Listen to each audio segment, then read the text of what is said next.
We are doing the study material of ICR right now, उसके question answers illustrations को हम discuss कर रहे हैं। इलस्ट्रेशन नंबर 1 आपके सामने आ रही है, मेरे साथ आप पढ़िएगा। Majors Daksha enterprises has made a cash deposit of 10,000 under the minor head tax of the major head SGST.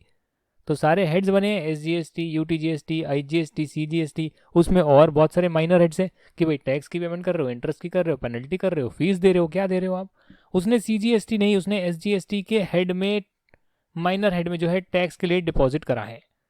10,000 rupees deposit कर दिए। It has liability of 2,000 in the minor head of interest.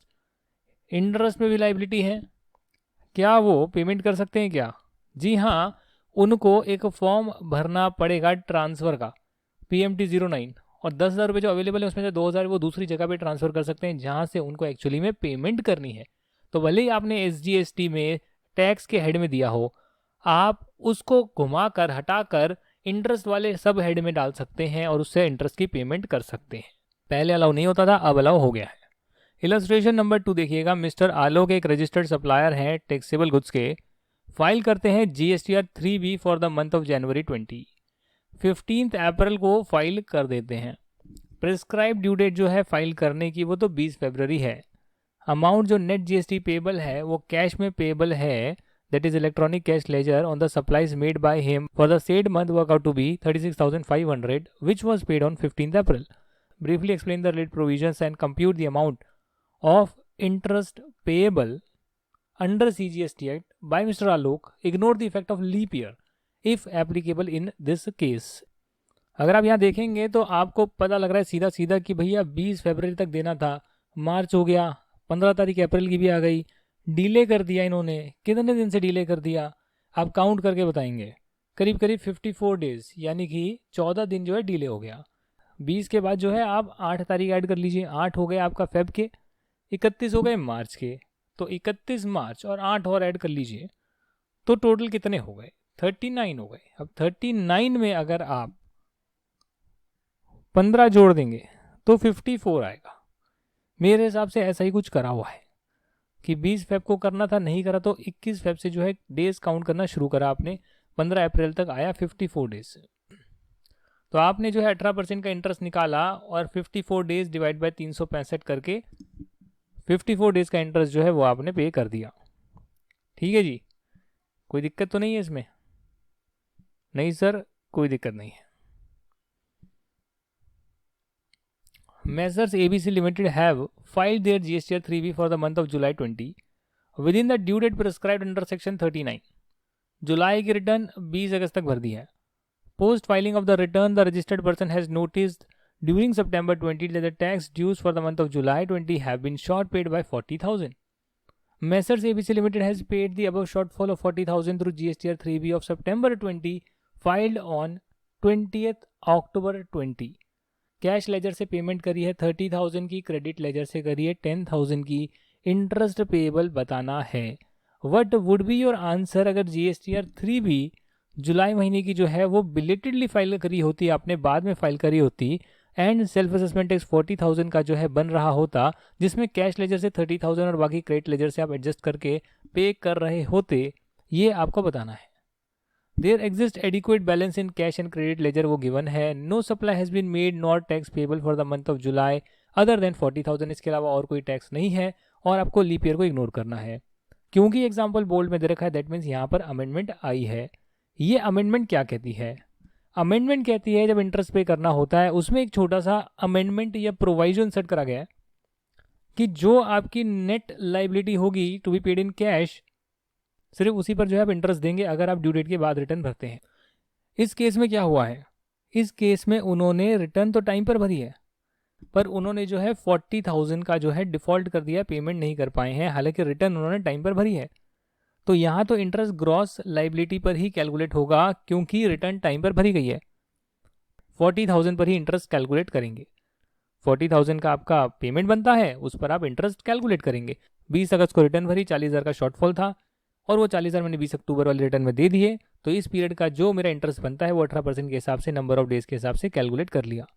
However second scenario में कहते हैं कि अगर आप return ही late भरते तो उस केस में, बिलेटेड रिटर्न के केस में बोला गया कि जो आपको सिर्फ कैश में पेमेंट करनी है ना, आप सिर्फ उस पर ही इंटरेस्ट कैलकुलेट करेंगे। ये अमेंडमेंट आई है, ये प्रोवाइजो इंसर्ट करा गया है सेक्शन 50 सबसेक्शन 1 का, और मैंने आपको जो है करवाया भी था, ये सब चीज़ें करा चुका हूं मैं।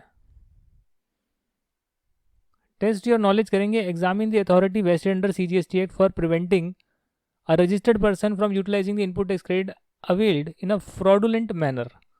क्या ITC आप फ्रॉडुलेंट मैनर में ले सकते हैं? नहीं ले सकते हैं।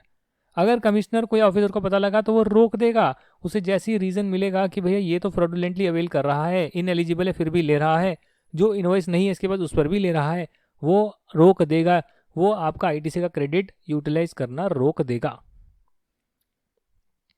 प्रोहिबिट कर देगा कि आप ITC जो है किसी भी लाइबिलिटी की पेमेंट के लिए यूज़ नहीं कर सकते।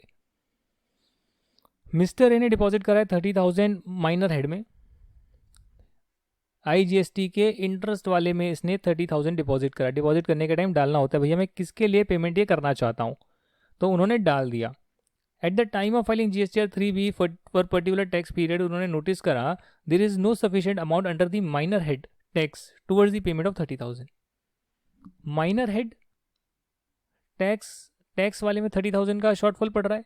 When approached with the jurisdictional officer, Mr. A was guided to deposit the tax amount under the proper head and claim refund for the remittance of amount। पहले ये होता था, पहले क्या होता था, अगर आपने गलत हेड में अमाउंट डाल दी और एक्चुअली में आपको पेमेंट टैक्स की करनी है, आपने इंटरेस्ट कॉलम में जमा करा दिया IGST के, तो उस केस में आप इसका रिफंड ले लेंगे और नई अमाउंट दोबारा जमा करानी पड़ती थी।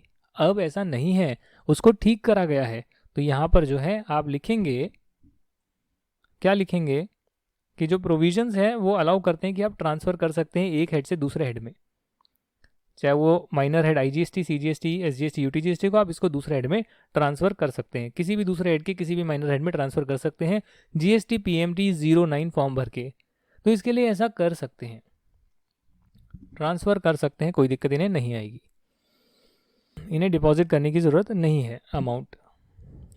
Messrs PPC limited has availed ITC of 54,000 IGST during February 20 on a particular purchase. Accounting records for the above purchase indicate that IGST paid to the supplier is 45,000 as per the bill received.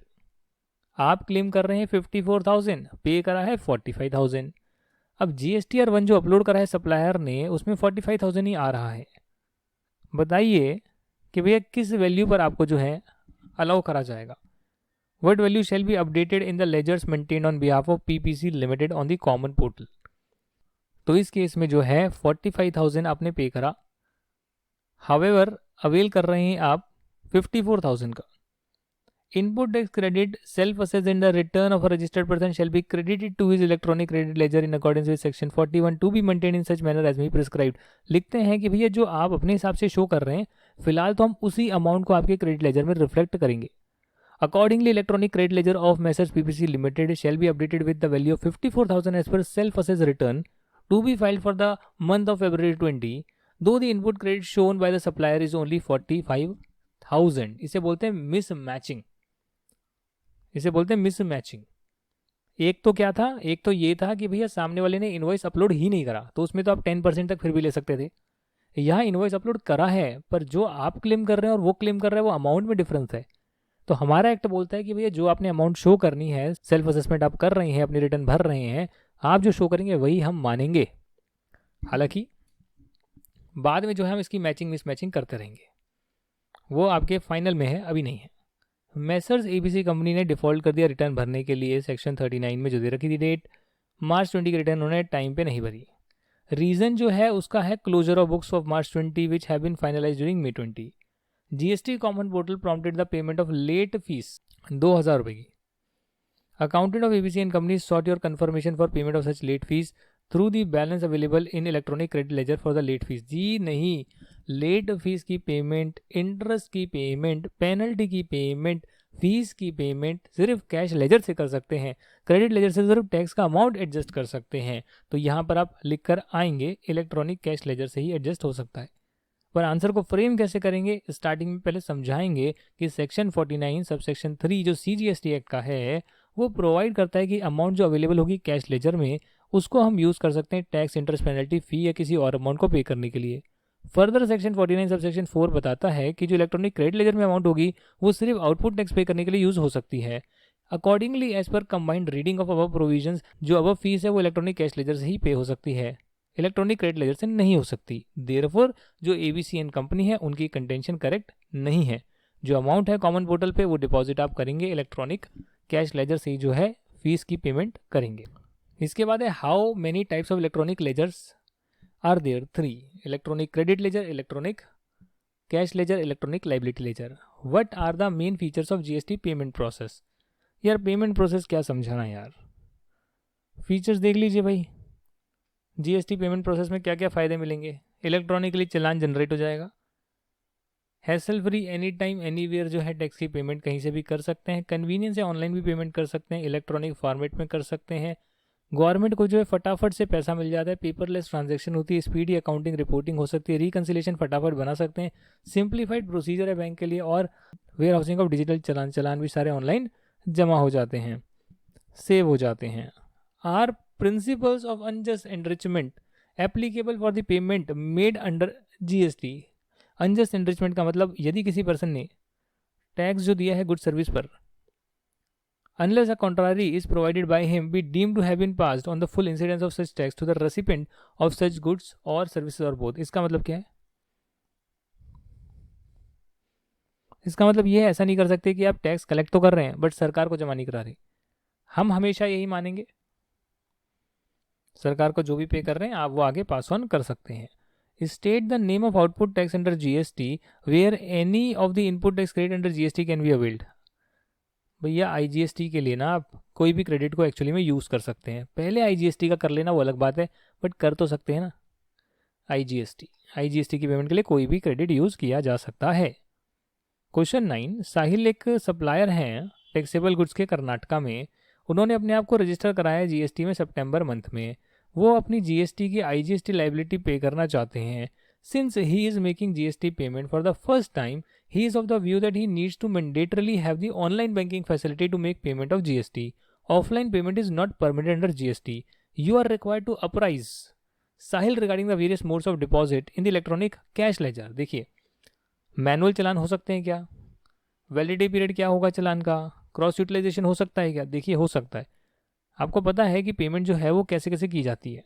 वैसे तो ठीक है, electronically आप net banking से कर सकते हैं, credit debit card से कर सकते हैं, एनईएफटी आरटीजीएस से कर सकते हैं, एंड ओवर द काउंटर भी कर सकते हैं आप। 10,000 रुपीज़ पर चलान तक, पर टैक्स पीरियड तक आप कैश, चेक, डिमांड ड्राफ्ट से भी पेमेंट कर सकते हैं। देयरफॉर ऑफलाइन मोड भी जो है परमिट होती है जीएसटी में, जीएसटी के पेमेंट के लिए। अब यहाँ पूछते हैं क्या मैनुअल फिजिकल चलान अलाउड है क्या? The answer is no. Challan तो हमेशा ऑनलाइन ही निकलते हैं।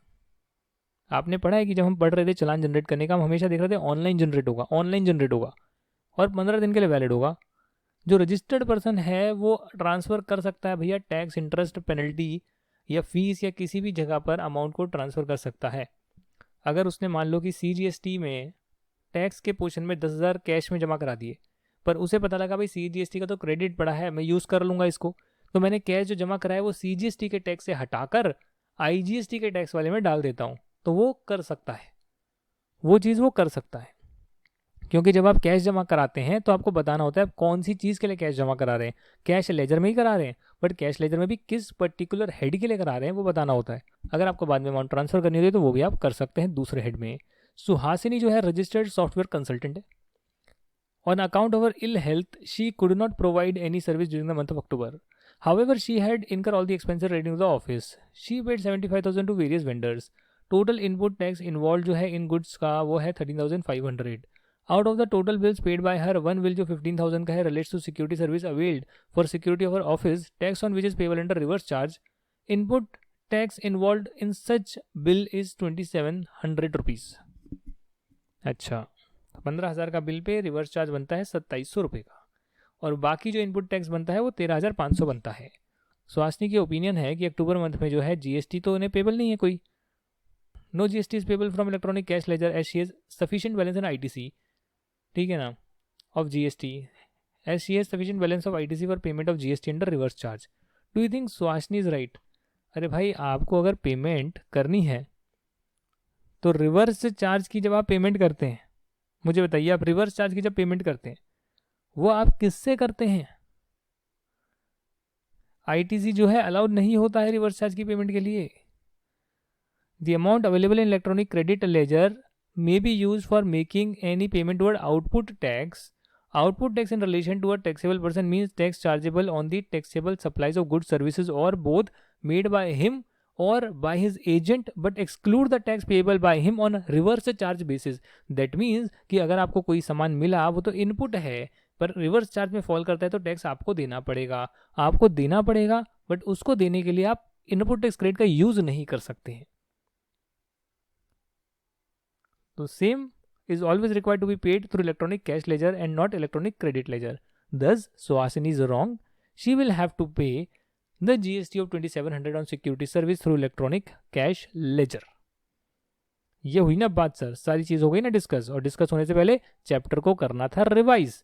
लास्ट जैसे आ रहा है रिटर्न का चैप्टर, तो रिटर्न में भी आप सारी चीजें रिवाइज कर आएंगे, फिर ही हम इस चैप्टर के क्वेश्चन आंसर्स को डिस्कस करेंगे। Thank you very much for today's video. We'll see you in the next video then. Tata and bye-bye.